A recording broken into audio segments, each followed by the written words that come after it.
Hey everyone, I'm Nate. And I'm Abby. We are the TheRcSaylors. In this video, we are reviewing the Flyzone AirCore Principle. I use my tactic transmitter, just like on all my other AirCore vehicles, to fly this plane, and it works very well. I highly recommend using it to go along with this pairing. And it not only goes with this plane, but it can go with a ton of other planes. Yeah. So even though it's a lot of money up front, you can fly it with all these AirCore bodies, the power core system, and you can get the Tactic AnyLink. That's right. And use it with a ton of different planes. So it's worth it. It's a really good investment, she's right.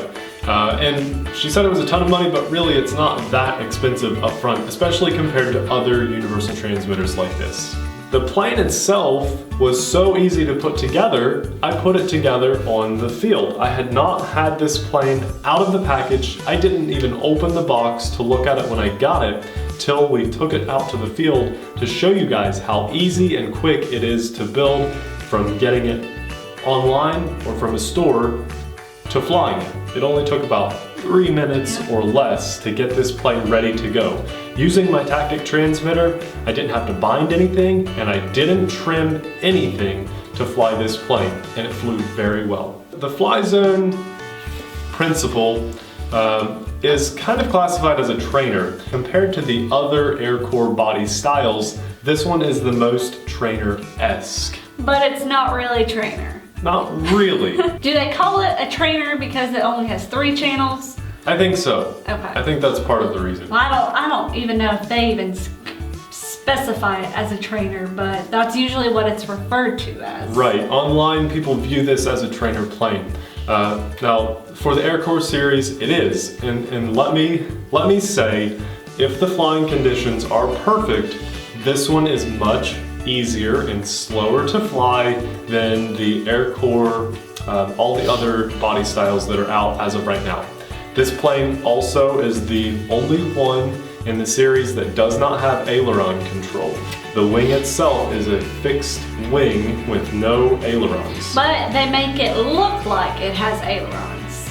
Kind of. In my opinion, the it design. looks like it has ailerons, but it doesn't. They've cut the design into the pattern. Yes. That's it. And so it's tricky. now this plane has 3 channels. It's got full throttle control, and it has, speaking of throttle and power, it has more than enough juice to do the job, which is also a little bit misleading for a trainer plane, because a lot of trainers, when you go full throttle, they don't do loops like this one does. I recommend trimming the throttle down a bit, because when you go full throttle, or at about 80% or more, it likes to do a loop on its own. That's very cool, and I'm fine with that. I know to fly at about 70% throttle, but if you're not used to that, I suggest you trim the throttle down. Again, this plane is unique in the series because of the 3 channels. It only has throttle control, elevator, and rudder. This is probably the smallest rudder I've ever seen on a plane. I'm amazed it has any control at all. But it does. I flew it very nicely. I think this plane flies a lot easier on a calm day than the World War II planes in the series do on a windy day. Now, they cut through the wind much easier because they are a more low-profile, aerobatic kind of vehicle, whereas this plane is meant to fly on a very calm day and get you used to flying this series of planes. I don't want to hear all that stuff. Look how pretty it is. It's my favorite color. Woo!